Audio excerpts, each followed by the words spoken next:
Пазмагацца за перамогу прыехалі прадстаўнікі ўсіх абласцей краіны. Асобна выступілі каманды з Мінска і універсітэта грамадзянскай абароны МНС. У камандах па 8 удзельнікаў, у тым ліку прадстаўнік каманды, 1 жанчына і 6 мужчын пэўнага ўзросту.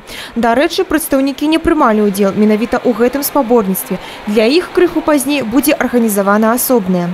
Ребята у нас выступают в разных возрастных категориях. Это старше 40 лет, потом в 30-40 лет и молодые ребята по 2 человека до 30 лет. Девочки у нас плывут 50 метров, а остальные все ребята плывут 100 метров. И по результатам будет эстафета проведена. Первый этап у нас девочка и 3 парня. Тоже неважно какой возраста. Амаль усе удзельнікі – прафесійныя плыўцы. А таму відавочна, што канкурэнцыя вялікая. Аднак спаборніцтвам задаволены і нават пройгрыш некаторых не расчараваў, а наадварот натхніў.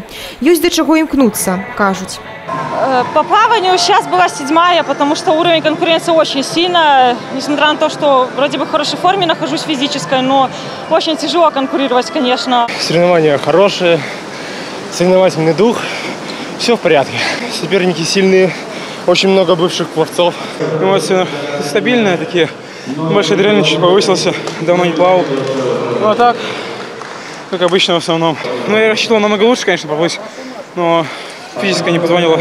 У выніку пераможцай стала каманда з Магілёўскай вобласці. Прадстаўнікі Брэсцкай на 4-м месцы.